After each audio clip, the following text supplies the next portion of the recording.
Ding, ding. Things in it. Borough Council meeting and committee session will come to order. I'd like to start with an announcement that the meetings of Mechanicsburg Borough Council are being recorded and live streamed for the purposes of transparency and increased public access. The live stream, along with the recordings of previously held meetings, can be accessed on the borough's YouTube channel. I would also like to announce that the Borough Council had an executive session on a matter of personnel with no action before the meeting this evening, and there will be no executive session at the end of the meeting. People can continue on with their St. Patrick's Day celebrations. And now we will have the Pledge of Allegiance led by the mayor. Pledge allegiance to the flag of the United States of America and to the republic for which it stands, one nation, under God, indivisible, with liberty and justice for all. Roll call, please. President Miller, Here. Vice President O'Neill, Here. Councilwoman Egerton, Here. Councilman Burig, Here. Councilwoman Martin, Here. Councilman Mina, Here. Councilman Shad, Here. JCP Resnick, Mayor Anthony, Here. Solicitor Cassidy, Present. Chief Glennie, Here. Engineer Junkinson, Here. CEC Hockenberry, Here. Manager Novinger, Here. PEM Arnold, Here. Superintendent Huey, Here. Treasurer Ward. Here. We have a quorum. Thank you. Approval of the agenda. Is there anything to add or remove from the consent agenda or regular agenda? Hearing none, are there any amendments or changes to the proposed minutes?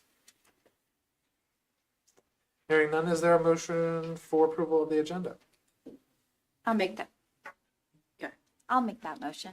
I'll second it. Councilwoman Egerton moves, Councilwoman Martin seconds. Any discussion?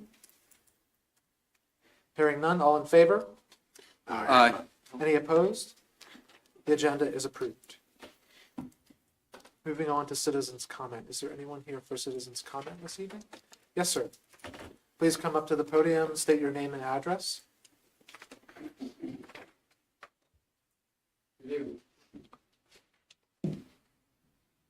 My name is Wesley Ash. I live at 110 North Walnut Street, across the street from Sunoco, up the street from Snappers. And the reason I'm here this evening is to bring attention to a problem we've been dealing with for over 15 years, called the streets. Green Street, Allen Street. There's an alley between them, east of Walnut Street. And I've got a map here to show exactly where it's at. There's an alley that runs from the library between Allen Street and Green Street that goes out of Hampton, Gross's warehouses behind us. And so we've been dealing with these potholes now for 15 years. And we can't seem to get anybody to budge to do anything about it. And I can, these are for you guys if you want to. Yes, please approach and pass them to me. I'll take them. Thank you. So I had Director of Maintenance, Christian Lear, I believe his name was. He came out, he met us out there just to take a look and see. Because I've called the borough several times over the years. We've had the road crews out there, and I think in the last 15 years we've had maybe twice they dumped some stones in some of these holes. And these holes are big enough to, I would say they're big enough to swallow a Volkswagen, but not really. But I mean, you can see there's a lot of them. They came out with a patch truck a couple years ago, and then they were fighting about, Calabrese has the rental and then the garage in the back, and they were fighting with them about what is the borough property and what is your property, because he has this parking right there for his tenant. So they did some patchwork that, patchwork goes, very temporary. But anyway, so the director told me to come forward, and he said he thinks they are planning on resurfacing perhaps that whole area, which really needs to be done. I mean, there's really no road left. You have all of Hampton Automotive's traffic coming in and out of there. John Gross has about, well, Brian Gross has about 10, 15 cars that employees that park in there every day. We've got a pallet tractor trailer that really is hard on the road that, switches back and forth. They load it up with pallets. Since Shep left, if you guys have been around here long enough, we now have I don't know what they are, Spanish, whatever. They're in there now, and they're like, that place is way too small for them. There's always cars parked all over God's creation in there, so you have all that traffic. Library uses it as a cut street because it's hard to get out on the Walnut Street from Allen, especially depending what time of day it is.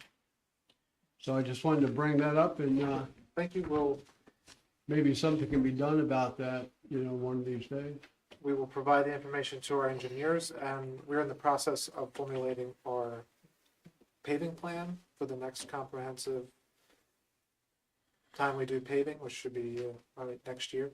Okay. So we'll make sure it gets added to the list. Yeah, I mean, my wife and I, we we lived here for more than 15 years, we lived here before, but, there's a lot of alleys that have been paved that are beautiful, like in between Coover and Marble, that whole alley thing goes from forever, and the horizontals are also, nicely paved, and those are roads alleys that aren't even used. Not like ours. Go check it out. Well, I appreciate it, and we will Yeah. we'll look into it. Thanks for your time. Sir, before you sit down, could you please, you said that you spoke with somebody from the borough and that you were given information. Could you tell us what that information was? Well, I spoke with the borough, and this last time, they hooked me up with the director of, Mr. Lear. But before, I just, lodged complaints about, hey, this needs to be handled, and, What did Director Lear share with you? I'm sorry. What did Director Lear share with you? He said that, he thinks that because we're redoing the roads in the borough, that he feels like, at some point, not tomorrow or next month, or maybe in the 6 months, that could be put into the agenda to maybe have that done. He saw what kind of problem it is, and, look at Gross's, it's probably the biggest tax base in Mechanicsburg Borough. All the property he owns and everything. And he needs that road as badly as we do. Well, thank you so much. Yeah, thank you. Thank you.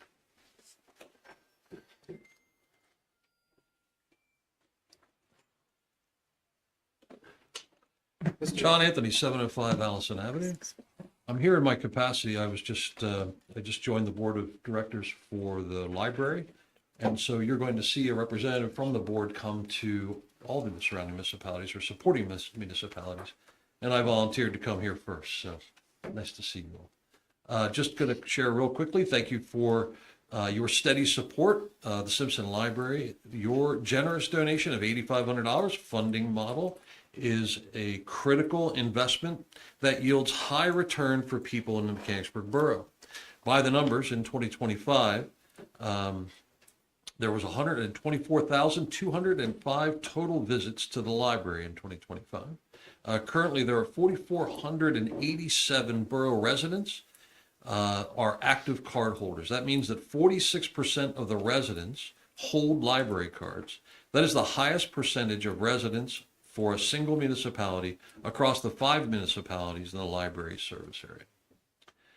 We are thrilled to announce that the completion of the $2 million capital campaign for the Learning and Book Sale Center. These renovations were achieved with zero taxpayer dollars, funded 100% by private donations and grants. It stands as a testament to our community's complement of self-funded growth. Upcoming events include the Friends of Library Book Sale and on the weekend of April 25th and 26th. The Friends sponsor a number of dine-outs throughout the year.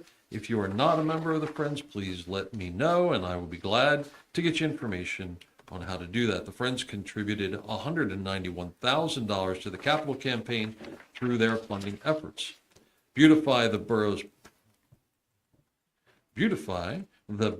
project is opened, and the reception has been is being planned for May 31st. There actually are 17 barriers, I believe, that are being painted this year, the most that it has ever been. And we're proud to be a resource for all residents and look forward to our continued work together. Thank you. Did you say your name was Mr. Anthony? I did. I have a question for you, seriously. I'm not taking questions. The visits to the He has library, 40 seconds. how many visits was that? There were 124,205 total visits. I'm just curious, do they separate virtual versus in person? I don't know that answer. I'll ask. Yeah, it'd be interesting to hear. I just learned some new things about virtual library systems that I thought were really interesting. Okay. I'm sure Simpson's on top of that. Yeah. I know with your card you can take out virtual books, right? Yeah. That you listen to. I'll ask. Yeah, Good question. Thank you. appreciate your service.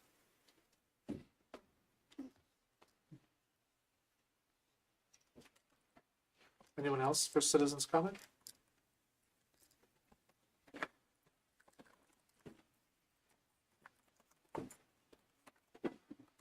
Mayor's report?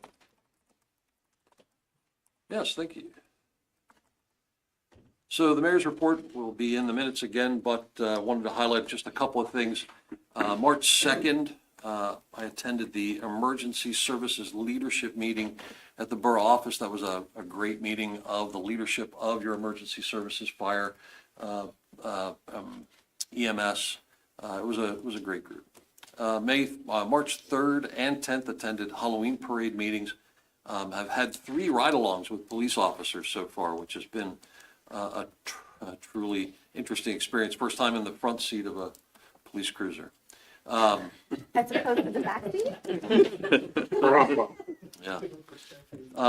The Cumberland County Mayoral Summit is happening this week on Thursday, where the 12 mayors of Cumberland County are getting together for dinner. I'll report back on how that goes. It's the first time that's ever happened as far as we know. Working on Community Leadership Summit, which is happening on April 8th, where the borough, the chamber, the DMP, the school board, the churches, Rotary, Lions, Kiwanis, library are getting together. The leaders are getting together to talk about what's going on in the borough and to see how we can better work together to solve problems. The Mechanicsburg Veterans Breakfast is happening on March 25th over at CC's. Mechanicsburg Nonprofit Day is happening on May 14th. The idea here was to bring together the nonprofits so that the community can see what nonprofits are happening in the borough and how they might be able to support those nonprofits. And so if you know a nonprofit that would like to be a part of that, it's a free event for them to participate, and we're going to be asking the public to come and visit them over at the new library facility. It's going to be a great day. So that's May 14th, and more information will come out with that shortly. I attended the launch of 76 Unboxed, which is a HARB-focused interactive website, which I'm sure you'll hear more about. Met with the new event team at the DMP Eye Candy Events and to talk about what's happening in the borough and what they're going to be running.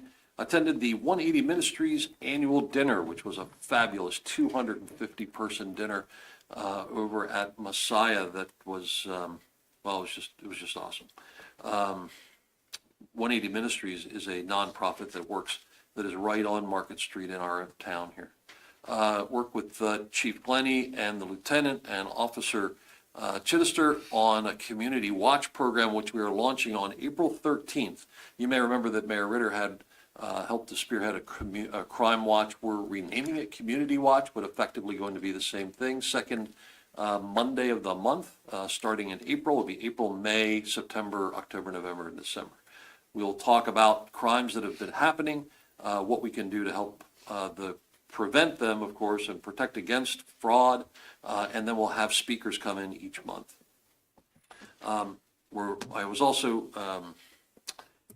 We are in discussions, actually, the Mechanicsburg First Citizen Public or Police Academy. That's coming in the fall, which would be a really interesting thing. And I've been invited to be a guest as a representative of Mechanicsburg on a local radio show on March 29th. So if you tune in at 11:30 to WIOO 1000 AM, you would hear me talk about what's going on in the downtown. That's all I have. You might want to put a timer up next time. What do you think? So, yeah, I think you got your 3 minutes in. Okay.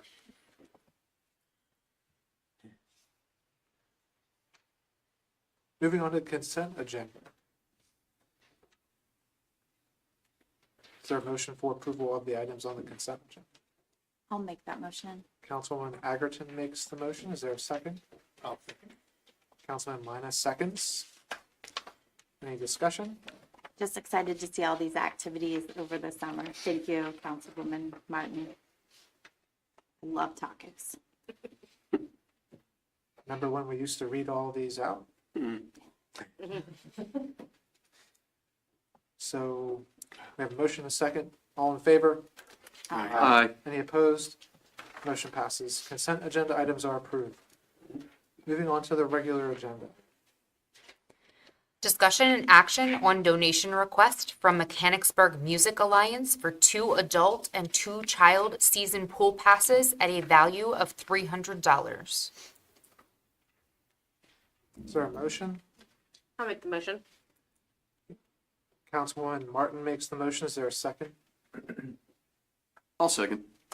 Councilman Shad seconds. Any discussion?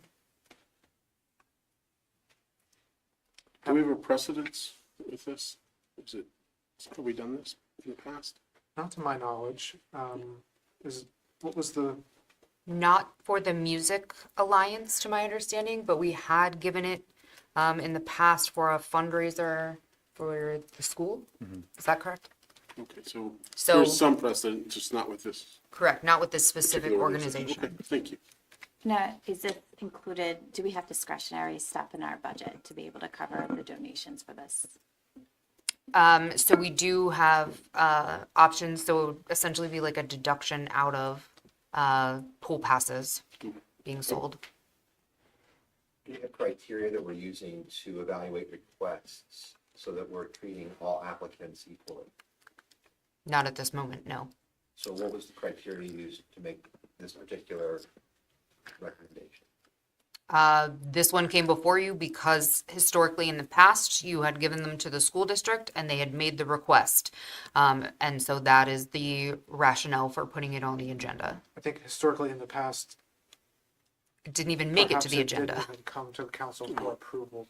Yeah, and I think that's right, because I don't remember this happening before. I just think, are we opening the doors to an increasing number of requests, and how are we making sure that we're being fair in our evaluation if we have no criteria? I would suggest we table this for a month and send it back and see about coming up with some type of criteria for this. It's not about the organizational request, it's not about the amount, it's about the process. I think if we table it, they will not, because their event is April 11th. I still stand by tabling it. I think this creates a bad precedent. I agree, because I feel like this also, we have this discussion on donations for different organizations too. As much as I would like to support it, I do think that as council, that's my concern also. Well, I mean, doesn't this fall under discretionary spending? And, does that really need a procedure? I agree that we do need to come up with a procedure in the future, but I don't see any reason to delay doing this if we're of the opinion that we want to do this. With the caveat that, yes, this is the ones who asked and no one else had asked, but in the future, we're going to have some kind of criteria that we're going to set up. But we've Fine. had a lot of people ask in the Oh, past. did we? Yeah, Okay. so there has been other, I think, nonprofits that have come before us, and we had this discussion, and it's been a long time since we had this discussion. But my concern is that this is taxpayer money that then we're donating to a 501(c). Although I do feel inclined that it's nice to give back to the community. I worry about, I wasn't aware that there was competition for that kind of request. So I agree with the concerns, and my other concern is that we try to run the pool as an enterprise fund. The enterprise fund does not make money. It does not make money. So we're giving something away for against the enterprise fund that should otherwise be supporting the pool. While it's nice to support the Music Alliance, and I think just the school district and kids in general. I don't think that it is prudent for us to do that out of the pool fund when it's not a money-making it's not making any money, so we can't really afford to donate out of it. I think it would be great if somebody else stepped up and potentially donated the money so that the tickets or the passes could be given. So that's where I think we're at. I do believe that we'll be able to make that donation happen privately. In a little more historical context, thank you both. A couple of years back, Councilman, we had a rather spirited conversation about our community giving.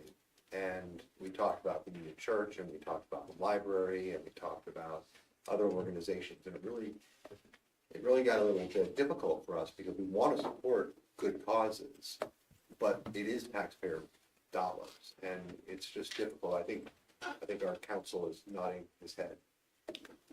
I'll defer. I don't want to interrupt. I agree with you that that council should be very careful and judicious with respect to utilization of taxpayer funds in any regard. That you have a fiduciary duty to the taxpayers with respect to the use of taxpayer money, and to use taxpayer money to subsidize a outside organization, in this case, a nonprofit, a 501c3 organization that by every measure is doing good work within the community, but it is a 501c3 organization that's established for the purpose of raising money from private citizens who can then in turn receive a charitable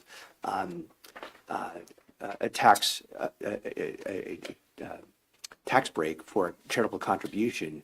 That's the purpose of the 501c3 organization, to raise money from private entities and private citizens in support of its mission, not to go to public entities and to solicit taxpayer money to support their missions. So I would suggest that council table this for further consideration. Yeah, Or- it does not, or- it does not, or- look- it does not look, I agree with that, and I also don't think it looks well upon us when if we would give things away from what benefits the pool to another organization that's raising money, when in the future, we may be asking for people to donate to the pool for a capital campaign, so it's not, does not I'll say. call my request on the table. I think it should just be an up or down vote. Any other further discussion? So were passes given last year without us knowing? We did not vote on it, so I don't know what happened. Did we get a request last year? I don't remember. We don't know.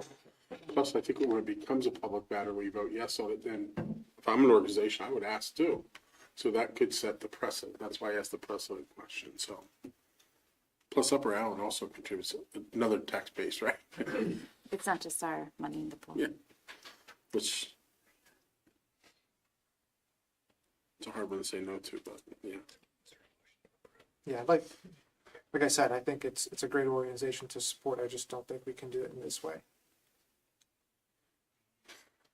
Any other discussion? Hearing none, all in favor? No. The only motion you have is to accept and then the withdrawn table. So Somebody make a that's what I'm motion saying, all in favor of the motion to accept, Oh, okay. which would be, all in favor? Hearing none, all opposed? Opposed, Aye. Aye. Sounds like the motion is denied. Fails. Moving on. Discussion and action to approve the 219 East Main Street interior renovation AV proposal. Is there a motion? I'll make the motion to approve. Councilman Burek makes the motion to approve. Is there a second? I'll second. Councilwoman Agerton seconds. So I'd like to open discussion, if I may, Mr. President. Madam Manager, what progress have we had since our last meeting on this So we did get references for JP Lilly I'm so from. sorry. May I interrupt you a moment? I apologize. Just to bring those of you in the audience up to speed, we got a separate proposal for bringing our facilities up to modern standards. And we asked the manager to go back and to check on references, because it's, a significant amount of money, as well as to check to see if we needed to do any additional quoting, et cetera. And now, if I may ask you to continue, sorry. Absolutely. So we did get references, which are included in your packet here this evening. We did not do any additional quoting because we felt that this was an appropriate quote based on the references that were satisfied with their work. We also note that they are a CoStars vendor, and we are not required to go to bid when they are a CoStars vendor. And what did we hear from our engineers? As far as the AV quote goes. And the quality of the company that you recommended that we entertain? So unbeknownst to me, when I went to actually do the references list, we found they did work on the Newberry Township Police Station building. That was a project. They're actually the township engineer for Newberry as well. So I actually reached out to my other boss and talked to their police chief, who actually coordinated that AV himself. He had high remarks about them, and they've had no issues so far with their product. Okay. And you believe in this company because of what? Size, scope, ability to perform the work? We also received we received their reference from the architect themselves. So they work with them on other projects. So as far as notability for their name, they're out of Harrisburg, they're a relatively large company, and they're somewhat local. And let's talk about the references for a moment. We're not talking about references of the company itself. We're talking about references about on their work. Is that correct? Could you, one of you flesh that out a little bit for the audience, please? Sure. So the references we received were for one, the Newberry Township Police Station building. They've also done work for Messiah College, University of Scranton, Millersville University. I'm sorry, I don't know how to pronounce this last one. Misericordia, thank you. And those are several of the references they provided. I will say I did not reach out to each of those individually, but can if there was. Madam Manager, has anyone reached out to those references? I was going to say I reached out to the Newberry Township as well. Unfortunately, I didn't realize that Ryan had also reached out, and I also reached out to Messiah, but I only spot checked. I did not do all four. And do we know whether or not the functionality that we're expecting, that frankly I'm expecting in this bid, is the functionality in this bid? Are we going to have the functionality that we've requested of our engineers repeatedly and that we've expressed to our managers repeatedly? Are we going to have the technology? Because when this project was done, it's not an acceptable finished product. So I don't want to see us have the same problem again. I was promised the functionality of it. However, if you would like something additional in writing, or you would like to have a one-on-one meeting with Lou from JP Lilly, Well, I will not put my neck on the line for the functionality in the end, because this is not my So in our forte. meeting, we talked about this. We talked about calling the references. We talked about asking them about their functionality. Apparently that was not done. We just got a general reference. The question that I've asked over and over again, and Mr. President, you know this is true, is I've asked that we need to know that the functionality is going to be what we expect it to be. So can I ask a clarifying statement? Because she can do references all day in all of those places. If they don't have the same goals that you have, what are your goals? And it's not just me, it's all Well, council, but could you clarify, because one of you're the things speaking we in, talked about in that meeting was that I would be contacted in order to set up a time to talk to representatives from the company. I have not received that call. So, when I saw this on the agenda, I was a little confused, to be honest, because my expectation was that I was going to get looped in so we could have that functionality discussion. And I was going to say, I apologize, because it's okay. I was under the impression after our last meeting and the review of everything and the verbal, it looks good, that we didn't necessarily need to have that We meeting. talked So about getting another quote and about asking the other vendor to look at this quote and to tell us whether the components would be consistent with our with our expectations for functionality in the final product. But we also issued notice to proceed at 219, and we have to have drops in place and things Yep. like that while the demo is taking place. So I'm very concerned with the timeline that we have here, which was also addressed in that meeting. So I don't know that we have an appropriate timeline to get additional quotes on AV service. I So totally again, understand. I'm asking what functionality, so it can be on the record, so Right. that we can go back and ask, because speaking as to what Bob wants, what I know that what council has asked, can we please get that on the record so that we can get that answer? Right. Well, I think at this point, to be honest, what I'm hearing is that we can't accomplish what you want us to accomplish. We're just gonna go with our best estimate that this is going to be right. And that's what we did in this space. You know, we don't have the ability to video call in participants into this venue. We don't have the ability to cast that out and split screen to our citizenry and to our constituency. We don't have the ability to capture the sound. The sound is horrible in this space. And these are not difficult asks, but yet the meetings have not been set up, the functionality questions have not been answered. And Madam Manager, you know I have my respect for you, but you have put your neck on the line by saying that we issued the go-ahead, we don't have the time to do further due diligence. That is putting you on the line. So what was the ask during the meeting? So I 'cause was did not ask privy. all of those functionality questions, whether we could stream from a distance, how to address dead spots with laptops, what the acoustics would be like in the room, because right now it's an open ceiling with a potentially laminate floor.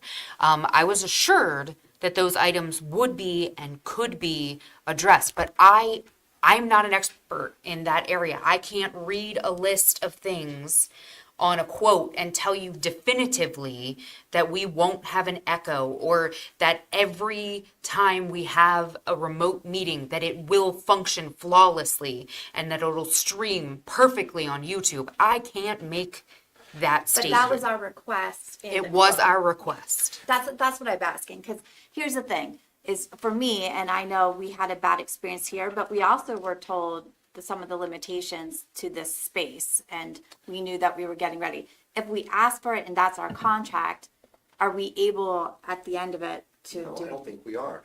I think we don't have the company putting that in writing. We don't have that in writing. And please don't misunderstand, no one's asking for perfection. That's not attainable, nor is it a fair ask. No one's asking for every time for something to work. No one's asking that. But let me just say it this way.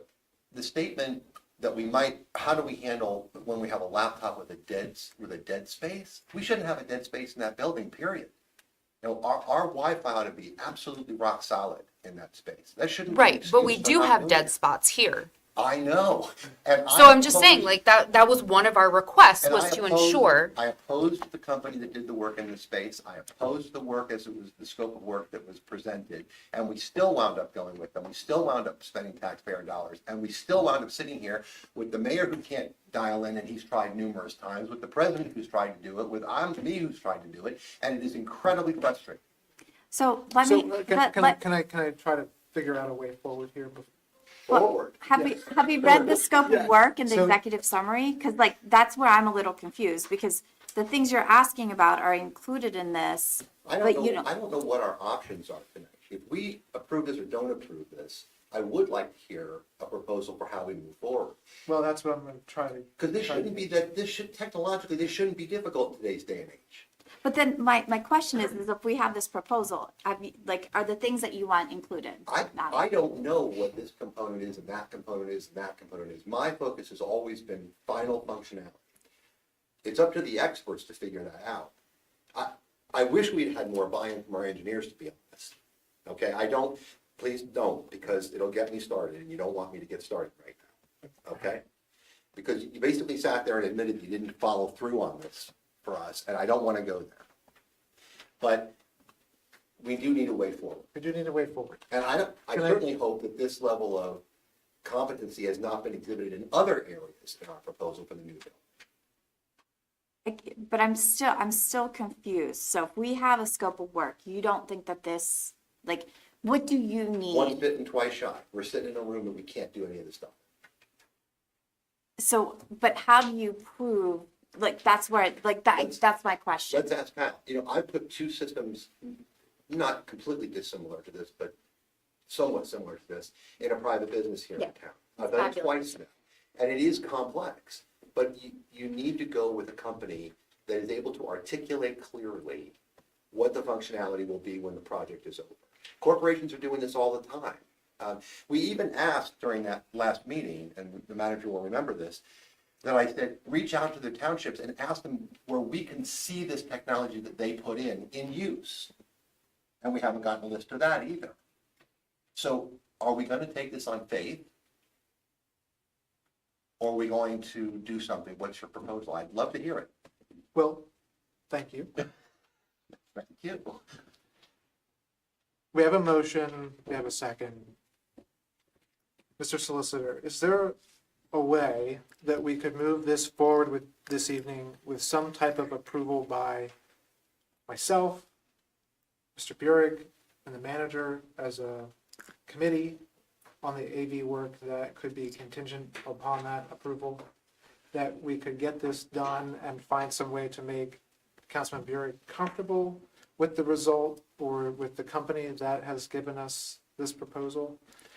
Yes, so that would be in the form of an amendment to the motion to conditionally approve the proposal for the AV equipment as submitted to council, conditioned upon the final review by the council president and Mr. Burek and whomever else you so choose with respect to the proposal that's been submitted to ensure that it meets the performance standards that that council expects with respect to the deliverables in the proposal itself. So I'm curious, I'm just gonna ask, so for you, a phone call explaining the functionality of it is, but then it doesn't go to writing to any of us, and I know your system was great at your private business. No. But I guess I'm just kind of like, how do you prove functionality at a proposal?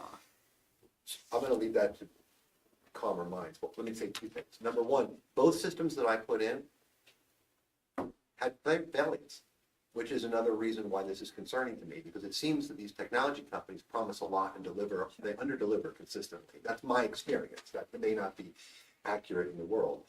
But the other thing is that if we have a telephone conversation or a video call with a person of a high enough engineering level within the vendor, then I would feel comfortable once they give answers to the questions that affirm that the functionality we're looking for will be there.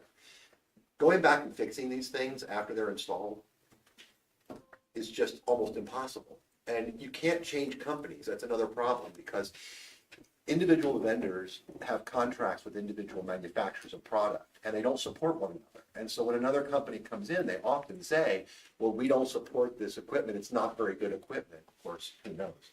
But we're going to sell you this new system and just replace everything. And then you've got a secondary expense. And so for us, I know video conferencing is high on the priority, good sound system, streaming. Is there anything else that you've identified that you would? The sound is a very critical component. Also latency. We don't want latency. And Madam Manager, if you can chime in on other problems that you've experienced, that would be helpful. I would say Wi-Fi dead zones is another significant problem. We're not going to have a backup Wi-Fi. We have a plan to have both coax and my mind is what's blank. BIOS basically. Yeah, I think it's Fiber optic. Fiber optic. Thank you. But we need to know that we're not having failures because of the internal network, right? Also, the brand of equipment and how easy it is to service and get parts for it, and what generation that equipment is. Because another problem that I've experienced is that they put equipment in that's actually old technology, right? Maybe to meet a bid, maybe to do for another reason, but that technology is then retired, and then they come out with a new technology, and then again, you have a servicing issue. Well, Bob, I hate to, on that last point, the equipment performance, they do say the material and equipment to be furnished shall be new. That is a direct quote from what they're putting in there. I don't think this this is going to be a servicer that's going to give us old equipment, that No. there's going to be a bait and switch. Not I just wanted to old clarify. Not old as in unused, old as in, I'll give you an example. Just a few years back, we were switching, a lot of technology was switching from analog to digital. Okay, and people were still going out and putting the analog systems in because they had them on their shelf, they wanted to get rid of them, it was less expensive, they met the bid quote. Don't look that one up, it's not an example for this one. But rather than putting digital circuitry in, digital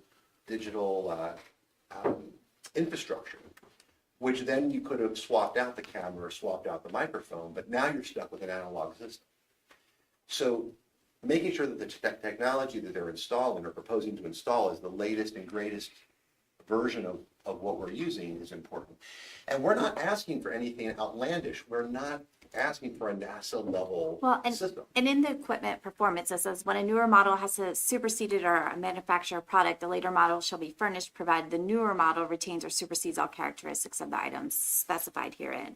So it sounds to me like they're aware that this has happened and they'll replace it. Is it a lease agreement for equipment? Like, is that how? I think it's purchase. No, it is. And then the quality assurance, like I look at this and go, okay, like at some point they're going to come out, test, install, and check to describe proposal. Where's the actual proposal of service? Like I see the executive summary. Is that the proposal? Okay. So I think let's have that conversation. Let's move this on because I do have concerns about continuing with the getting everything in there. But if a conversation and make sure you ask those questions, and I'd like to be included in the conclusion of that because I think it's really I important. think we should have a summary from that. It should come from the company in writing that they agree to these things and the result will be the functionality that they promise. I agree with that because the contract is really designed to protect the seller. Absolutely. But Am I correct, sir? Correct. yeah, and it appears to be a very nice contract with lots of promises. And, you know, I just like getting that functionality, that end thing, I think comes from testing and being at the end. I do agree. I hate testing. I work with IT all the time at my professional stuff, but it's a pain in the ass. So if we can get it right the first time, let's do it, but let's move it and get it. And this will be really the second. Well, the second time here, yeah, I am well aware of the dysfunction of this building. And I also understand that it was not under the direction of this borough manager. So I think we've got to look at this, and this is a new company. I'm not familiar with them, but they have some pretty good clients on here. Yeah, and they're a very big company. Yeah. Mr. President, food for thought, but one option might be for council to, and the borough to develop performance standards or expectations with respect to this project in terms of what the expectations are at the end of the project as it relates to the performance of this equipment, and we can incorporate that into an addendum to the agreement for the vendor to sign off on. Now, and that could be something that could be developed in consultation with the vendor to make sure that we, being the borough and the vendor, are on the same page with respect to expectations at the end of the project and the performance of this equipment. That would satisfy me. Would that satisfy you, Councilor? 100%. Good? Good Okay. idea. Thank you. We have a motion and a second. Would those who have made the motion and the second be able to amend their motions to include the approval by the council president and the borough manager as well as the addendum? I did not recall who made the motion or second. I made the motion. I'm willing to do that, yes. So it would be approval of council president and borough manager. And it would be with the inclusion of the addendum to the contract with expectations for end product functionality. Correct. Sarah, you're the second. Then yes, I will second that. Thank you both. Any further discussion or questions? I'm sorry, I just want to say thank you. That was a difficult conversation, I know, but I appreciate everybody's engagement. Thank you. All in favor? Aye. Any opposed? Motion passes. Discussion and action to approve 219 East Main Street interior renovation security proposal. Is there a motion? I'll make that motion. Thank you. Is there a second? I'll second. Councilwoman Agerton makes the motion. Vice President O'Neill seconds. Is it Discussion. any way impacted by anything else that we just discussed? It shouldn't be. Okay. It's a separate contractor, so it's Low V right here in town. We did review things with the police chief and incorporated his suggestions to the best of our ability. However, there were some financial constraints, so we didn't include absolutely everything that was discussed in that meeting. But I'm sure he could chime in on anything additional, but it's a local company, also CoStar's vendor, so we are able to move forward with them this evening if you so desire. Does this also include the swipe system, or is this? The fob The system, fob system. Access correct. control. One thing I'll add here, I've had dealings with Low V, as a disclosure point, but they have proven to be a very competent company. They have a great deal of expertise in this area, and they've been doing this work for quite some time. Chief, based on your recommendations, the things we not able to achieve that maybe are the wish list, were there anything that were essential in your mind that we're just not going to get now? And if they need to happen, is it possible to do it in the future with funding? So the answer to the last question, I believe, is yes. I think there can always be add-on. Correct. Okay. And I had a pretty extensive discussion with about the safety issues that were the safety concerns I had, what I wanted to see for safety of the building, council chamber, so on and so forth. And we kind of, in that discussion, prioritized things. So I'm comfortable, if Jess is comfortable with what she's presenting, I would be comfortable as well. So, I mean, but I think add-ons are definitely, any security system or any company worth their salt is going to make sure you can continue to upgrade and add on Good. as you recognize things. So. And I'm familiar with Low V as well, with where I work, and I agree, they're very reliable, so, thank you.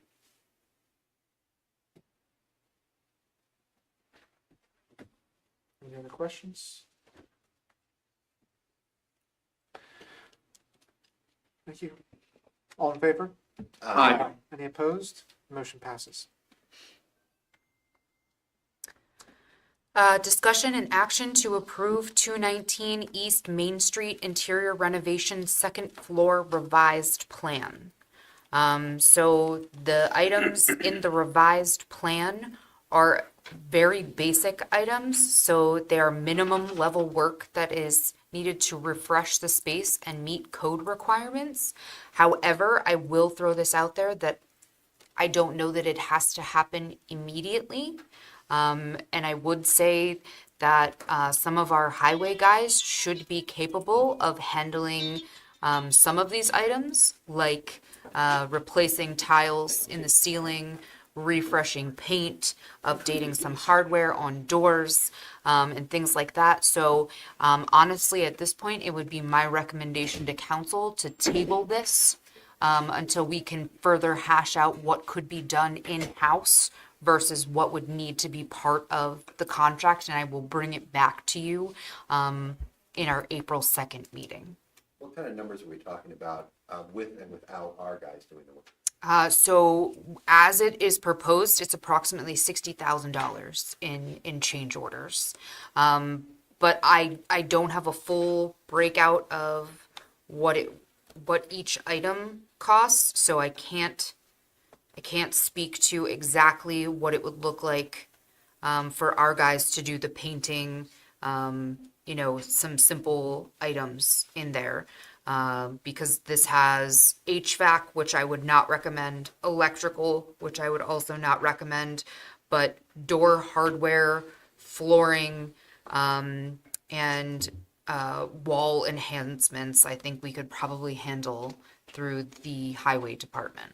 Do you have any idea what that would save us on the contract? I don't, unfortunately, And then, because of I course, don't we have a the breakout. cost of our people doing the work, material and labor, so we don't know what a net figure is. No, we do not. I'll just say for myself, and my fellow council members, that it's very difficult to make a decision on something without having actual data. And there is something to be said for having the work done and completed, and the space functional and not distracting the public works department from the roads or from other critical functions. It doesn't sound to me like paint, hardware, and some flooring issues is going to save us an enormous amount of money on a $60,000 total contract vendor. So I would also just like to politely ask that in the future, we have actual numbers, at least estimates on costs and savings, because it's very difficult to make financial decisions without financial data. I believe that's why the recommendation was to table, correct? We're gonna come back and do that. Correct, because like I said, I don't have a breakout right now of all of those line items, so I can't give you a financial breakdown. So I can certainly do that for the next meeting. What prompted this to come back? Because I can't imagine we're gonna vote on every change order. Was it the dollar amount or the type of work or? So this was not included in the original scope new of work. the project. So we felt as though council needed to have this in their purview when you were addressing all of the budgetary items. And right now, there will not be a need to occupy that space upstairs at this exact moment. I'm not saying that it doesn't make sense to utilize the contractors and avoid any mobilization fees in the future. But I'm just letting you know right now, I think we could hold off on this so I can paint you a better financial picture moving forward. So let me get, I also want to understand the code implications. Yeah. Because this was an office space previously. So the code implication is because either the borough is the lessee or the landowner, the property owner leasing the building. And is that why it triggers the code in order to change this? Whereas this was leased office space before, and conference room area was larger before, and because of the area we needed to reduce it, that's why we're putting in the extra office space, and that triggers some of the So it's not construction. necessarily the leasing requirements, it's the fact that we're going off the 2018 International Building Code. Updates to the space are required to follow that standard, and since we're doing new construction, that's where that code requirement is triggered. I thought we were told that if we split that conference room and made it smaller, it would take away the code requirements. And that's what we Exactly. did. That's what we did. So what requirements are remaining? No, that was just clarification on why we added an extra office space. There are additional costs to put up new walls, a new door. So there are no code implications on this change order. So yes, I mean, Other than that's we- that's why they're saying we have to put in the additional office. Right. Is We knew to- that. Yeah, So, okay. but it's a functional office right now without putting in that additional office. Right. It was used as office space. It could be also used as office space, but I think it's worth additional discussion. I'm in favor of tabling it, so. Madam Manager, didn't you have plans to move a staff person up there? Not necessarily a staff person. We were looking at potentially auxiliary individuals. I thought that you were considering our treasurer to be moved up that space. Not with the remote work that she's been doing, no. So you have the space downstairs for her when she's in. Correct. Okay, I didn't catch it. So did you mention the table? I can't make the motion, I'll so make the motion. Councilman Burek makes the motion. Is there a second? I'll second that. Councilwoman Egerton seconds. All in favor? Aye. Any opposed? Motion's tabled. Discussion and action to approve Resolution 05-2026, approving the pool agreement with Upper Allen Township. And to clarify, we did meet with members of the Upper Allen Township Recreation Board as well as a supervisor, and they are in favor of a 1-year continuation for the pool agreement, and then after this season would look at potential longer-term agreements moving forward. But because both their manager, Caldine, and I are new, we felt that it was appropriate to just do a 1-year renewal agreement and kind of work out the kinks this year and then move forward with a longer-term agreement in 2027. Thank you. Is there a motion? I'll make the motion. Councilwoman Martin makes the motion. Councilman Minus seconds. I like to say, I just think it's a very nice gesture and agreement that we came to with Upper Allen for the 1-year extension, and gives us time to consider a longer-term agreement as well as other options. So, anybody have questions? Yeah, thank you for keeping that on. This has been contentious in the past, so. Yes. Thank you. All in favor? Aye. Any opposed? Motion passes. We move on to the committee meeting portion of tonight's meeting. Borough Manager's Report. My report is attached, so if anyone has any questions. Any questions for the manager?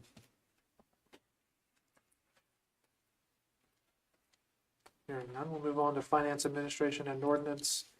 Councilman Burek. Thank you, Mr. President. So had a very good meeting with the chief of police. I'm going to be meeting with the mayor after this council meeting, so we can go over some of these details. But from a finance committee standpoint, we've been moving in a direction of looking at our financial position in a variety of ways and how to create more transparency, more control in terms of ensuring that the chances of wasteful spending are very low, although I think this body has done a very good job over that, and with John Anthony's leadership over the past several years. But we're looking at several things. So I'll just give a few highlights. The chief and I talked a little bit about the vehicles, and the manager and I talked a little bit about this lease versus own and the contract that we're currently in. We talked a little bit about the new facilities the police department are going to occupy. So there needs to be a way of accounting for the building expenses, which they're currently not paying in their own budget. So we need to talk about water, sewer, trash, electric, et cetera. And we had a nice conversation about that. We had a little bit of a conversation about being more transparent about the police budget and where that money is going and the value that the citizenry gets for that money in way of how we structure those taxes, making sure that we're working toward a zero increase if we can do that, of course. And then we talked a little bit about ordinances, and since this is part of this particular committee, one of the things that came up was the level of detail in the recent amendment to an ordinance that we have with regard to road closures and the police's responsibility. I'll be bringing that to the mayor's attention as well and seeing what direction he might like to move. I know the police would like to talk about some additional ordinance changes. I really thank the chief for all of your thoughtful consideration. I know this body's looking forward to hearing from you when the time is right. I've spoken a little bit further. I really would like to keep alive the concept of bringing in whatever you want to call this person, a financial manager, a business manager, an assistant borough manager, whatever title we choose to give that. But we've talked about this for a couple of years in our budget, and I think that we certainly have the need. And so we'll talk about that a little bit more.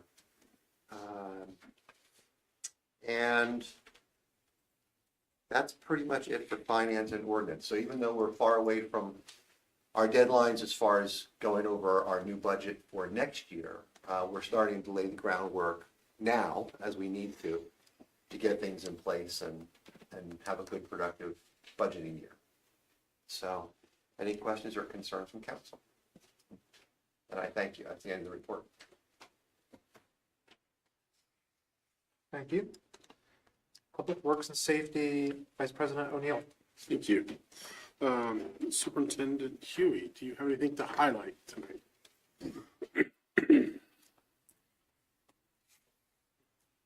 On the degritter project, we are approaching significant completion. The contractor is expecting to have the manufacturer's reps out on March 31st, who will do training and start up March 31st, training staff on the degritter on April 1st. So after that, we'll basically just develop things we need to check off and go from there to complete the project.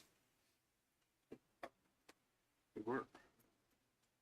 We can have a ribbon cutting for the degritter. I think we should have a big party. I think we've been talking about this for like at least 17,000 years. So that'll be great. Let's have a party not at the degritter? Because it's kind of smelly there. Yeah. No, he takes care of It it. could be right in front of the dumpster. There we go. Superintendent, I have a quick question for you. I'm just curious, with all the chemical stuff that we do at the pool, is that something that your department can assist with? I mean, can we do our own testing? Do we not? Is that not a thing? Do you not know? It depends on the testing. Chlorine, yes. There's what's called accreditation by rule for a lot of parameters, which includes free and residual chlorine that any lab can basically test for. With total coliform, which is classified as a drinking water analysis by DEP, in order to do reportable analysis of that, we would have to pay like a $2,000 fee to DEP for accreditation under drinking water. Probably not do that. Okay. Thank you. Thank you. All right, Public Works, in the absence of our supervisor, do you have anything you'd like to highlight on his behalf, that department's behalf? I don't think so. I think I'll turn it right over to Ryan from Panoni. Okay, So 219, as you know, it's proceeding. Next week, we're looking to begin mobilization for the general contractor. We're anticipating the construction to go out mid-June, although we are waiting for schedules from the AV contractor, security contractor, as well as the plumbing, HVAC, and electrical contractors to kind of chime in and make sure that all fits. The schedule we have now is the general contractor that kind of oversees the whole thing. So as that comes through, we'll be sure to update council, provide everything to the borough, so you guys have a schedule to move forward. Included in that, we're also going to do moving times for the borough, so we can schedule breakdown here, moving to the new facility, as well as furniture when that arrives and how that will be set up.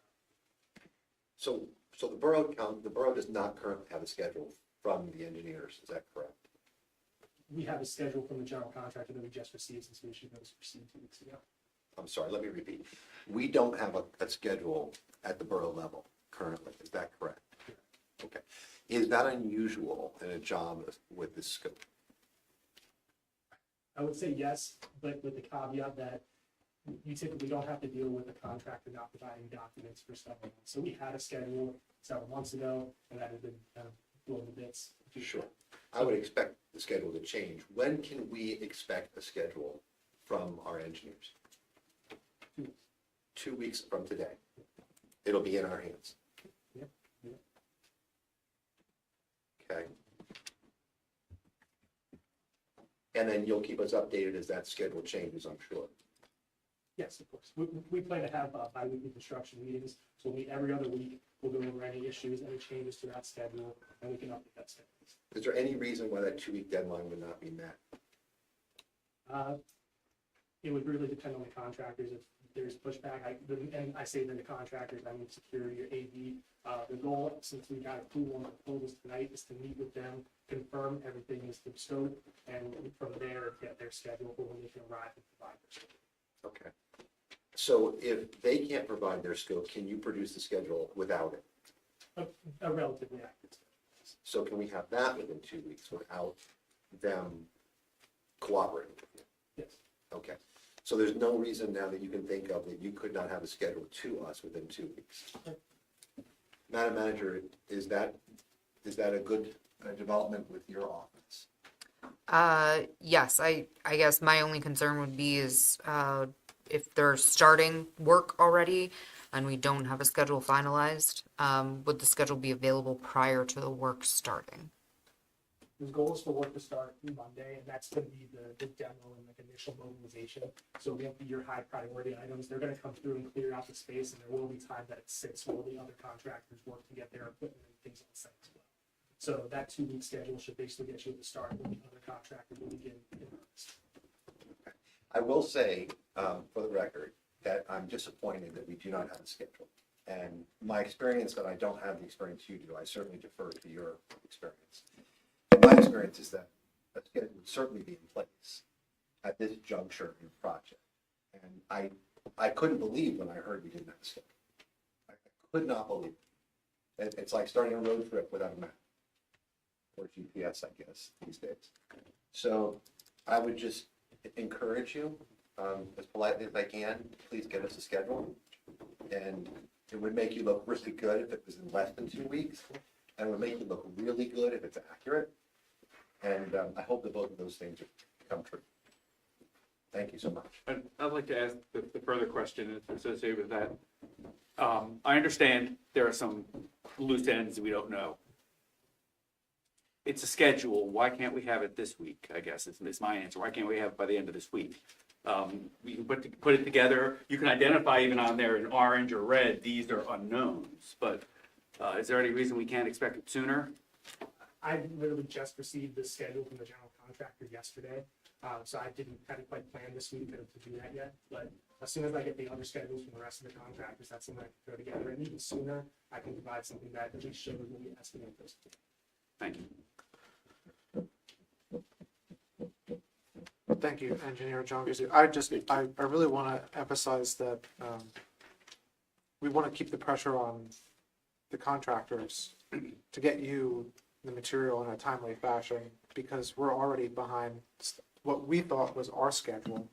So you can understand our frustration. I mean, we're sitting here, we're very frustrated by the fact that it's March and the middle of March, and we're just starting demo.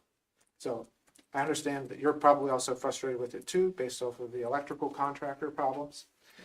But that's where we're at, so appreciate it. Thank you. All right, moving on to public safety. Chief? Good evening. Yeah, my report, we have to answer any questions on that if you would like. A couple things on there that concern me. Once again, crashes.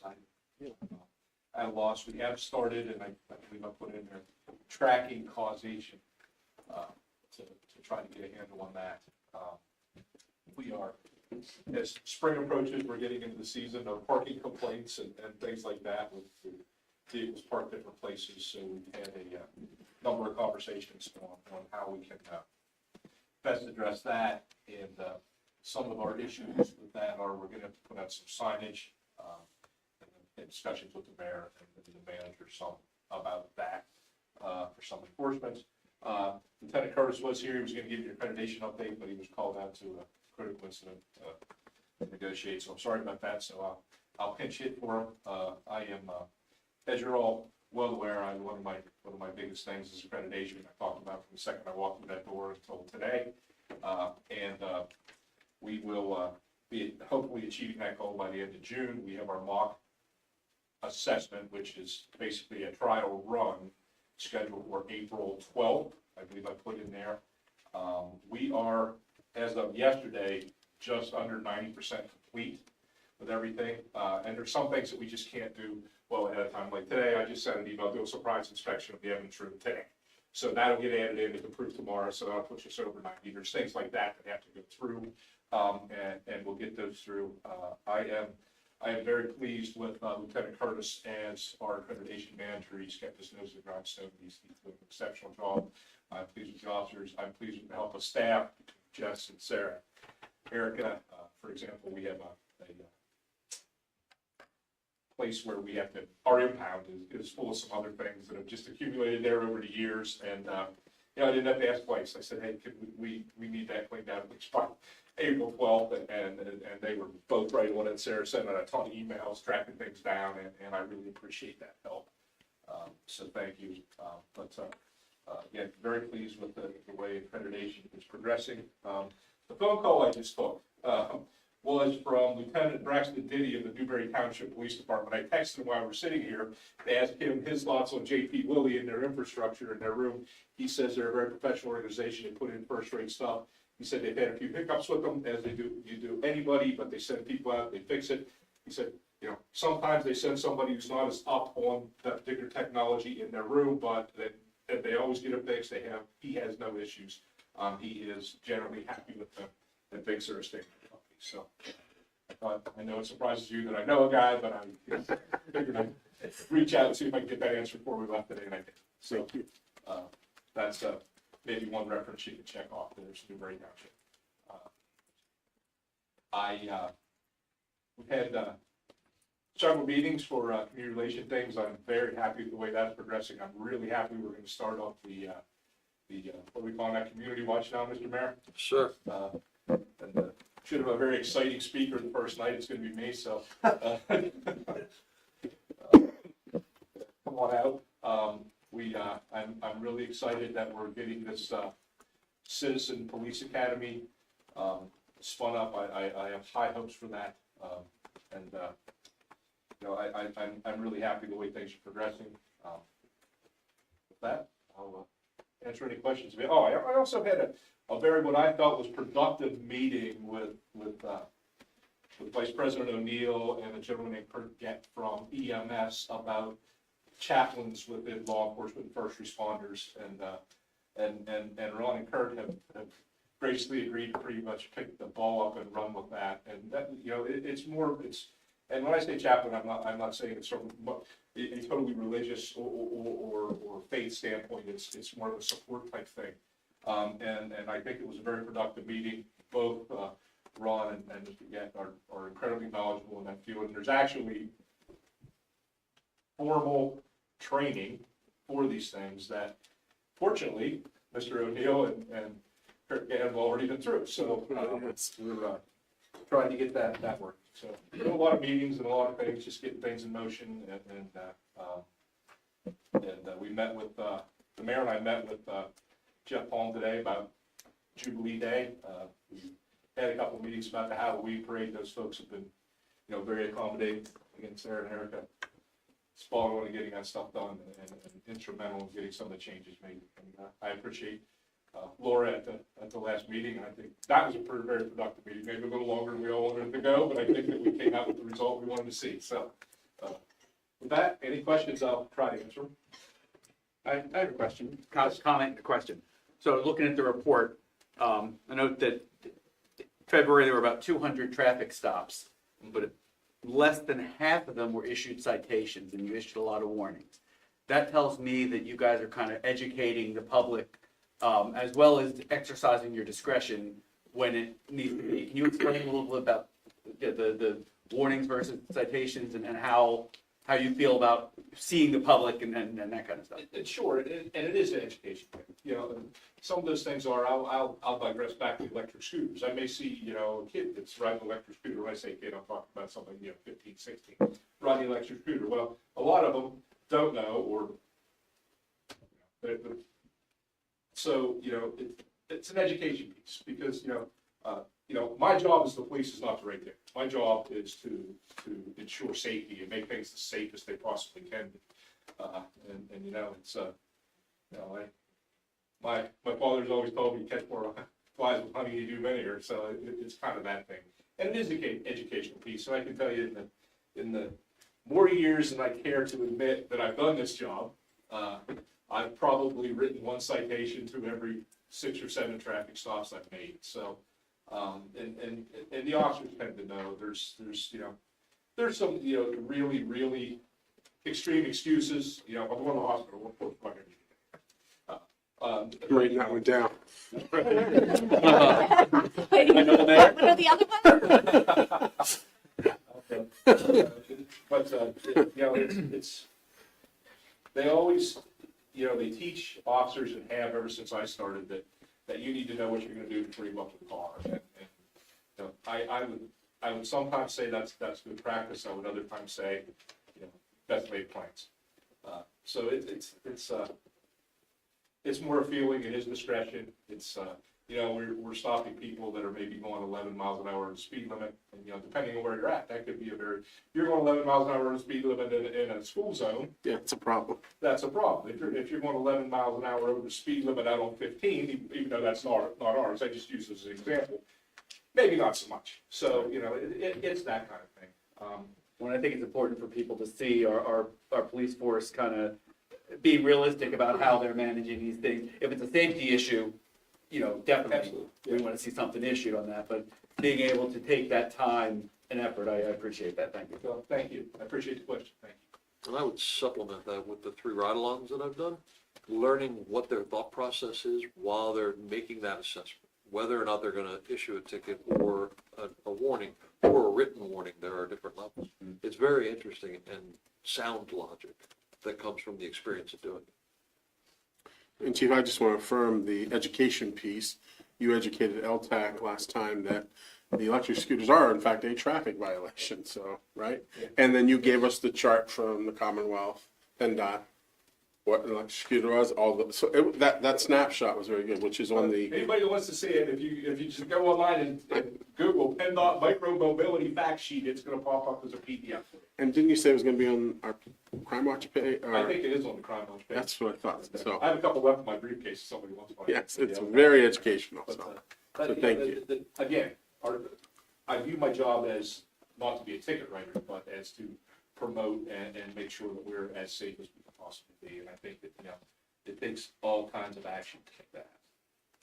Any other questions for the chief? I would just like to make a comment. I think it's really commendable, the chaplain program, and that we're looking into that because, I come from a family of first responders, and convincing them to confide or, get therapy is not always the easiest thing to do. And I know at the state level, there is some legislation that's been tossed around to try and make this a little bit more accessible for our first responders across the Commonwealth, but to have it here at the local level and to have somebody who can confide in, whether it is through faith or just through the job, and that there is training available and that this is a position that gets some accreditation behind it, I think is really great, just because, my dad, I was fortunate, he never took his calls home with him, or at least if he did, he never showed it, but that can sometimes affect different people in different ways. So having somebody here who can be for lack of a better term, mental health professional for our first responders, because there's going to be some bad nights. It's just the sad truth, I think, is a great thing that we're approaching. And if Vice President O'Neill or Chief, if you need any help, or I would just love to kind of be informed on this and would love to help in any way possible to make this happen for our first responders. You were invited into the process. Thank you. President Trace.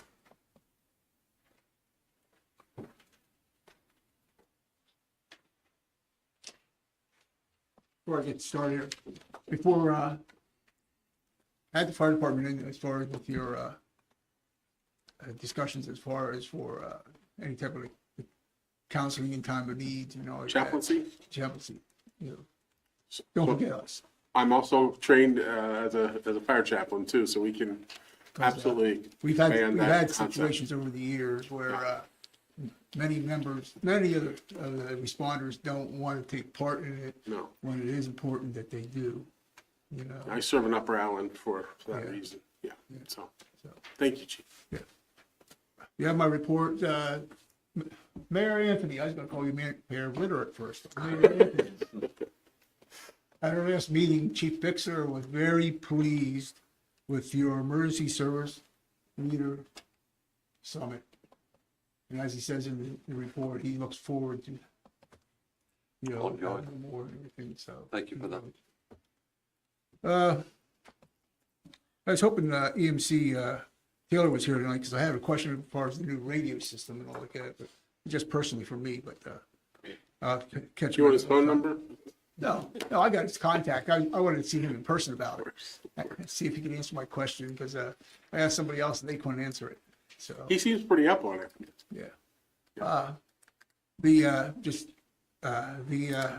new hires are working out. Apparatus, generally speaking, are getting out relatively, quickly and everything. So I want to thank council for that. Let's get into the rest of it here. If anybody's been going by the new station site, a lot of work being done. They doing work on the second floor. Yes. Despite the weather, they've been out working. Some of the floors on the first floor have been poured. The floor for the apparatus bay is not done yet because we're putting in-floor heating in there. So that'll be coming along here soon. But doing that, we are on schedule as far as to have completion around September, October. One of the items I have on here is on a low voltage package as far as with security, the IT and all like that. Low V is the vendor for that, just to let you be aware. And I have not attended those meetings, whatever, but they've had a lot of meetings with Ken Dar at the site, in his office, at Low V and all like that. And they are really pleased so far with him and everything, just let you be aware. We are working on the items for the local share account grant that we got. Still got a couple dollars and trying to figure out how to spend on it or whatever, but it's working out. One thing that members of the committee are doing right now are some of the interior colors and things that stuff. Don't want it to look real. I don't know how to say this. Chintzy, you want to make it look good, so when anybody comes to the station or whatever, as far as the color patterns and such, and the flooring and all like that, it really looks good, at least for now. Who knows, 10 years from now, but hopefully we can keep up with it. Just want to remind everybody, our capital campaign is still going on. If anybody wants, I forgot to bring some with me tonight, but if anybody wants a commemorative brick that will be displayed on the exterior of the firehouse in the area of the elevator, you have till Thursday to do it. So,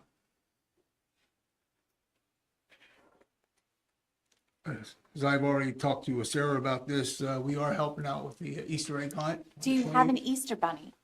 No, I was gonna try and find the Easter bunny from last year, I was told they didn't like the Easter bunny from last year. Yeah, she was terrorizing children. That's right. I keep saying, but that Easter bunny is willing to participate again. Silently? Wow. Wow. Probably didn't give him the right character. Listen, the Easter bunny is committed to returning if the children do not terrorize the Easter bunny. Does the Easter bunny have white shoes? Yes, I'll get white shoes. Thank you.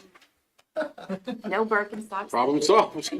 I got one other item of interest. I just found out about this last week. Citizens Fire and Rescue, when they first formed back in 1903, I guess it was, one of the first pieces of apparatus they had, if not the, was a steamer, an ox steamer.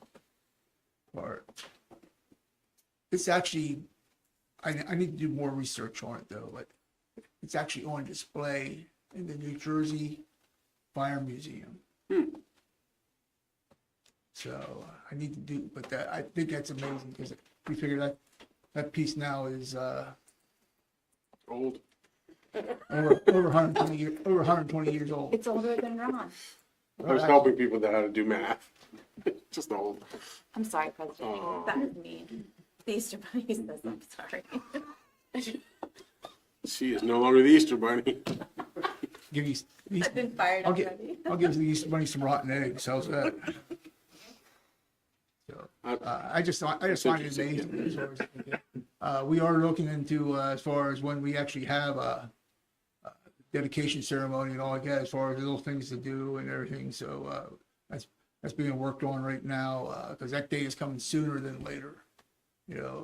Centurion Construction has been tremendous, and with their work, some of their trades underneath them have. It's not that they haven't done a good job, but the one trade has always showed up with a minimal amount of personnel, minimal amount of workers. So it's a little tough to get a lot of work done at one time. When you have like 3 or 4 guys. Maybe when it warms up, the enthusiasm level will go up. Hopefully.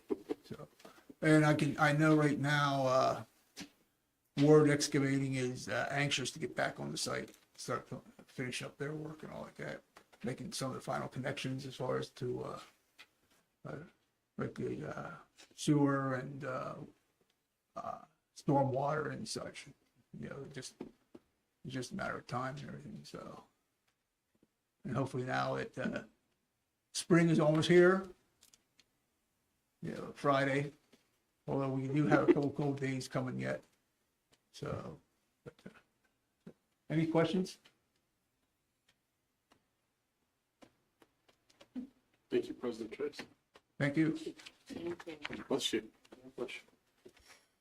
And LTAC is meeting on March 24th, right here in this room at 6 o'clock. You're all welcome to attend, as well as the public. That's end of my report. Quick question on LTAC, if you don't mind. Do we have an update on the pole at Walnut and Main? I keep driving past that. That's Absolutely. So we had to have ACS, which is our traffic signal coordinator, resubmit the PennDOT permit because it originally did not include the ADA ramp. So PennDOT said paving sidewalk that close to the ADA ramp, it is required to also make the accommodations and changes for the ADA ramp. So to my knowledge, that permit has been resubmitted for PennDOT review.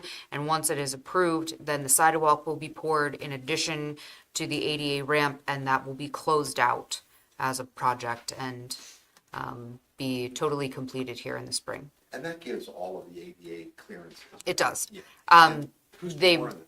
they will be removing the grass strip there and widening the sidewalk so it will accommodate all ADA regulations. Yeah, that's awesome. And who's pouring? Who's going to do the work on that? I do not know at this point. Do we need to contract with someone, or are they doing that? Again, I don't know at this point if they're capable or not. Mr. President, do we know who is going to do that? Not to my knowledge. I'm assuming that that they would contract with the concrete company or whatever coming in to do the work. I'm sorry, who will? ATS would. ADA, okay, gotcha. I've been getting a couple of small questions on that, but I've been driving past it a little bit, I'm like, ooh, that is not. It is a lingering project that needs closed, but we're waiting on the bureaucracy. I bet they can't pour in this weather, Oh, they can pour in this weather. can they? Got jobs pouring all the time now, just they gotta put different admixtures in and keep track of the quality. Okay. So as soon as we get the permit, the key is that permit. Correct. And PennDOT's permitting schedule is sometime between 3 weeks and 7 years. No. They're consistent. That's quick. Yes. We're leaning towards 3 weeks. They don't come to our meetings, so we can't. Yeah. Could you imagine? The whole of it's PennDOT. Yeah, there are a number of other, I think, LTAC related items that are being held up by some type of PennDOT review. So it was my thought upon reading the report that we should probably get a comprehensive list of those and perhaps some discussion points that we can contact our state representatives and try to keep those moving. Because So- it seems like we've waited quite a long time on some of them. Yeah, like we the- keep trying to move them forward through the engineers, but at a 324 meeting, we can get the latest and see what our recommendations were to move that forward. I will Escalate, if you will, if that's what If you're we need to proposing. do that, let's do I it, can- because I can there's tell some items on there that we've been waiting a while. From experience, though, be careful with contacting politicians because sometimes that makes PennDOT rear up and do everything they can to dig in and follow their schedule that they're allowed to follow. So if we are outside of the normal scheduling of permitting, like if it's a 30-day permit and we're at 90 days, that might be something to look into. But if it's within any of their realm of possibilities, I've had that backfire on me more often than not, getting representatives involved. So just a word of caution as we're looking at that. Seriously consider which ones we're going to go I after. think the first thing we need to do is figure out where the delay is. Yeah. Yes. And if it's on PennDOT, we need to I, press the, I think the last I understood that we are within their parameters, whatever that is, but we'll get clarity on that. Just curiosity, Vice President, you said that you were turning toward our engineers for that to help move those forward. What's the status of But that? they make the contacts and we hear back from They've submitted all the Engineer permits. Todd. and everything? Yes, they're doing it on our behalf. And they attend LTAC, they sit on LTAC. Yeah, no, I knew that. And how many, do you know approximately how many permits we're talking about? I don't, 3 at least. I'd have to, I don't know off the top of my head. Does our engineer know? No, that would be Mark Top. Is that information you can bring back to us? Thank you. Well, Marvin can also, through LTAC, and I can bring it back too, but, yeah. That's his specialty area. Any other questions before? Thank you.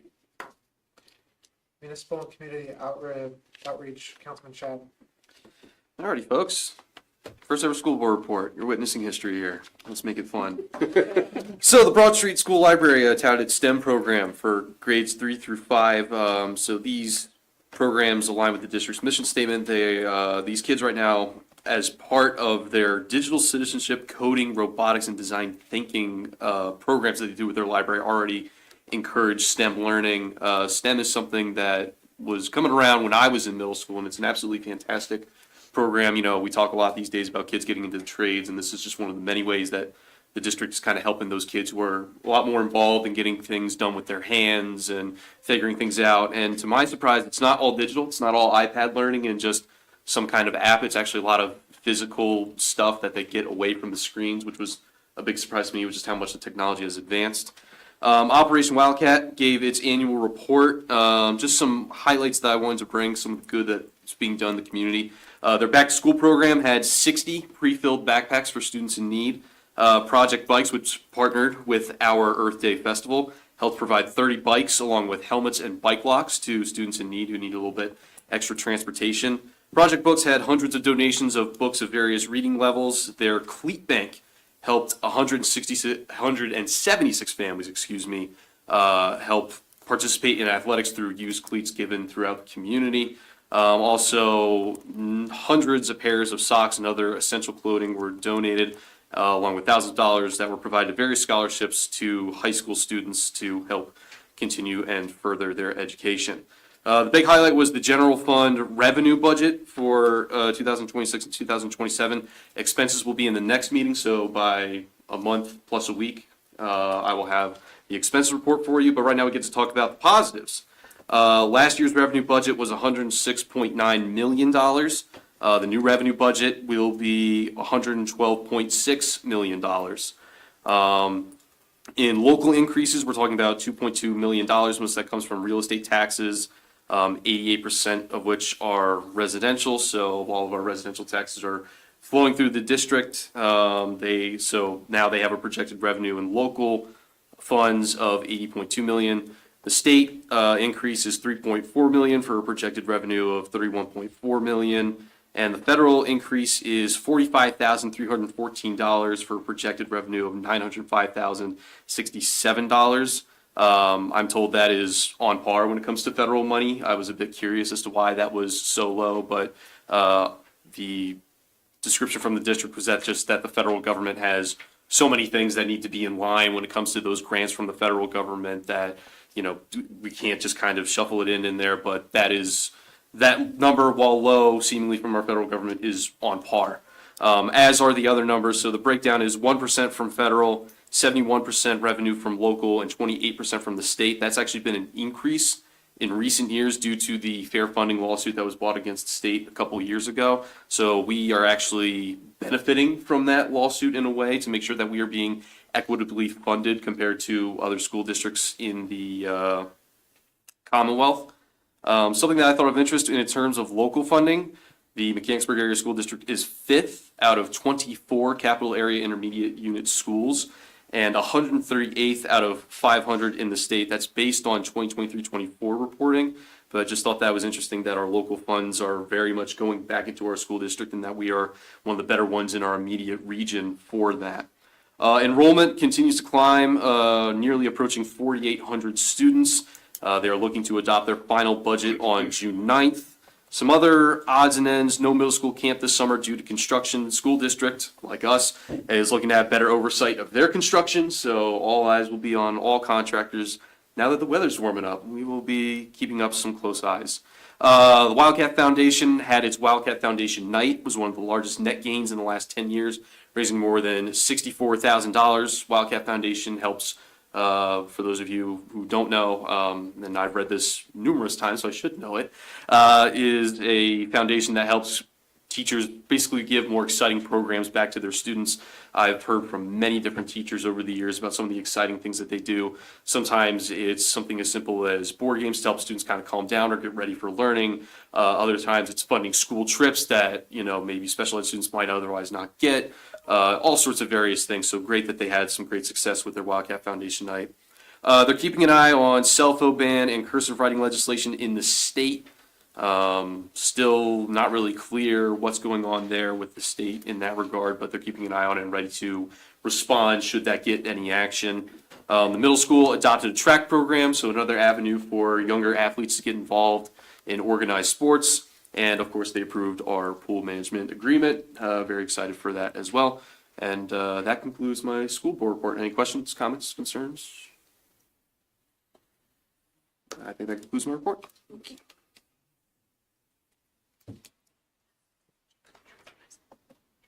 Oh, yes, junior councilperson, anything to report? So there's not a ton that's going on in the school right now, but a couple things that I had were that the musical had all their shows. It was 5 shows, I think, from Wednesday the 26th of February to March 1st. And actually on March 1st, there was an issue with the mic system. It shut down completely, which is the day that they record it. But luckily they had a bunch of people in the audience bring all the band equipment on stage and set that up so they could have audio. And then all the spring sports started on March 8th, so they had a couple tryouts before then. So things like soccer, track, and the other one, and baseball are starting now. So also, the assistant principals have started something called TGIF Tunes and Games. So on Fridays, we now have music playing in the halls in between classes to sort of encourage students to get to classes faster, but also be sort of fun. And you can put in requests on what songs play in between classes. And then for the games, they give out boxes of card games that you can play with your tables at lunch. So just something fun to do. And then so for juniors, counselors organize this sort of dual enrollment meeting to give information on what students can do for their senior year regarding taking college classes. So we had one of those, a couple different schools. I think people from Messiah and Hack both came in to give information on that. So we were able to do that and sort of learn and figure out what we want to do next year. And then orchestra tomorrow is having a buddy day. So we get to have the middle schoolers come in and they each get to sit with a high schooler and play together just to have fun, and then they'll take a recording and send that out to parents so that they can watch too. That's cool. That's everything.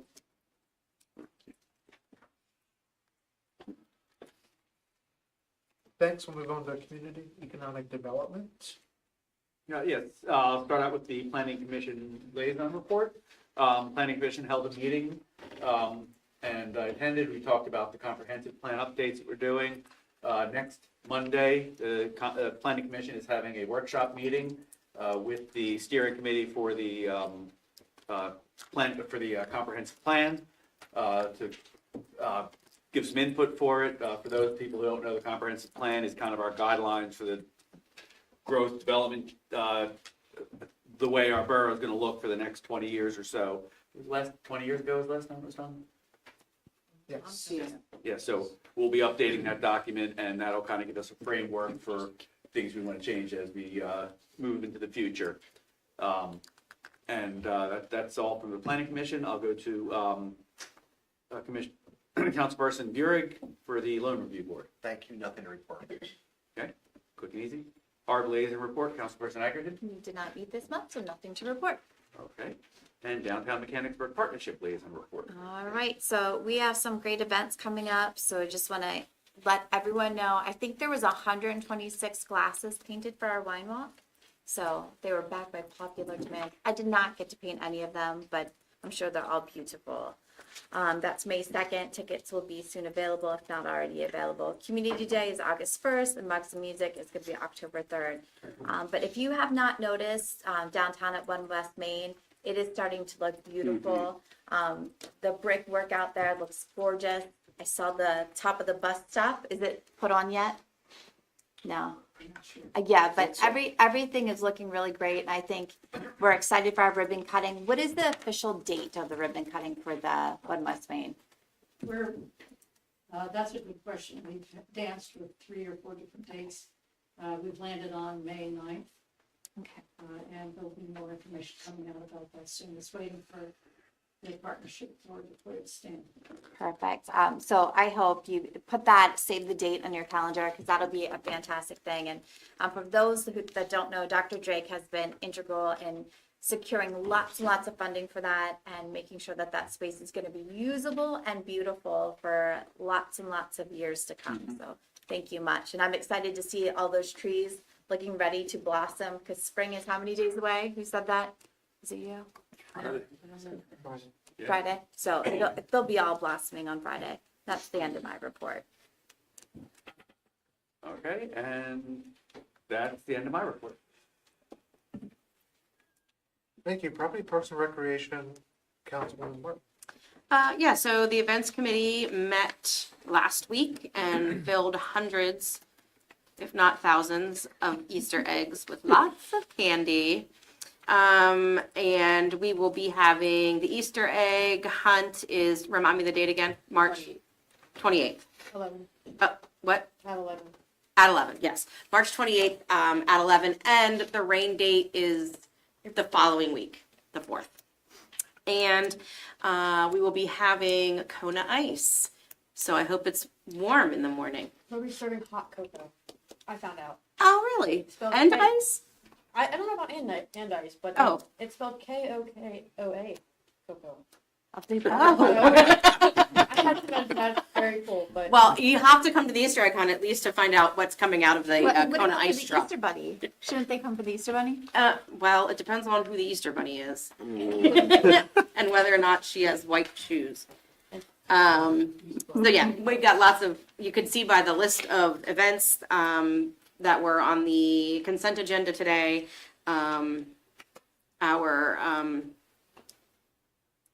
what's your title? community engagement coordinator. Community engagement coordinator is very hard at work, and I appreciate her greatly. Ms. Agerton, Shade Tree, and EAC. So I wasn't able to attend those meetings because I was out of town, but I do know that we talked about Dark Sky Week, which is April 13th through the 20th. So for those of you who don't know, it is important during that time to turn off all of the outside lights because it's a migratory bird season. And so I encourage everyone to turn your lights out and make sure we're dark during that time. And then they also talked about cats running at large. So I'm sure Luke has more to offer to the report, so I'll turn it over to you. Sure. Yeah, I will say the group talked about cats. We approved a shade tree permit at the meeting as well. And I just found out today that the borough was approved as a tree city. So we are joining one other community in Cumberland County as a tree city, which is the other community is Carlisle. That's awesome. So Luke, again, you're an amazing asset to the borough. I'm always excited for everything you do. Bird City, Bird Town, and Tree Bird Town and City. Tree City. We're amazing. Next is bees. And Camp Hill doesn't have that title, right? Tree City now. Oh, let's talk smack on our socials. Hear that, Camp Hill? Luke, the timing could not have been worse on this. I just had a quote today on removing some trees from my backyard. So if I remove the 2 trees in my backyard and the one in my front yard, do we just get disqualified from becoming a tree city? No, we'll still be a tree city. I will All right. note, however, that the Shade Tree Commission will be at Earth Day with free trees to give away, so you can get them to replace. Fantastic. There we go. As I'll absolutely any other replant. resident who attends Earth Day can do. And I will replant probably away from the power lines that are in my backyard to the delight of my neighbors. So fantastic. Thank you. That would be the end. Oh, and that's the end of, okay. So it looks like we have 2 discussion items. The kicking off of the quarry naming process. I was just at the quarry the other day, and it looks lovely, and the fresh wood smells so good. I do want to say that we should clean it up, though. I would like to do that. Sure. Can I do that? Sure. Can I get in the gate? Like, do I need supervision? Do I need like I want to clean up the trash? Yeah, we can have the parks crew go out with you and do a little. I would like to do that. cleanup. Okay. She needs supervision. I do. Do you want to wear the bunny suit? The bunny suit. Yeah. So, Luke, are you going to speak about the quarry naming Yes. program? So the naming process will kick off starting this week. It'll be re-advertised in the newsletter that's coming out shortly. And it'll follow the same process we did with the Portland Preserve. We'll kind of put it out to the public. They'll suggest names for what they want the park to be. We'll bring those names back to council to select like a top 3 to then put back out to the public for a final vote on. And then back to council for a final approval on the name. So I'd like to preemptorily exempt Quarry with McQuarrie face.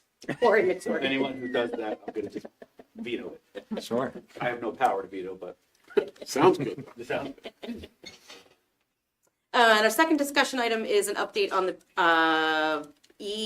ESRI, whatever that is. This is Three. so exciting. How do you say it? Esri.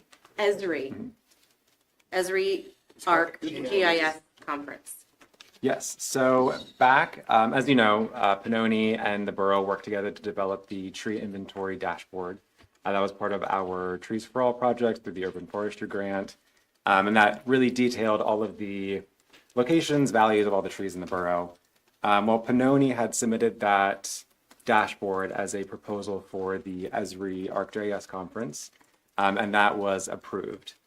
So Pannoni will be covering all my expenses to attend, to present the dashboard in front of the largest global conference for GIS in the world. This is That's so awesome. exciting. Wow. I'm so That's very proud of you. cool. Yes, And then you have to sign autographs when you come back. sure. Super cool.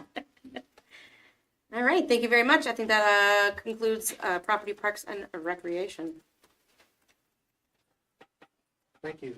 Personnel committee, We will just be scheduling an upcoming meeting date to be determined. thank you. Citizens comment. Next period for citizens comment. Seeing none, is there any business from this side of the room? Chief? Any business from this side of the room, starting with solicitor, town manager? No? Anybody from the well here have any other comments? Manager, mayor, Happy St. Patty's Day. comments from this council, this side of council? Happy birthday tomorrow. I know you're gonna do this. I know, I want to sing. Let's just sing to Kyle. No, don't say. That's presidential privilege. All right, we're adjourned.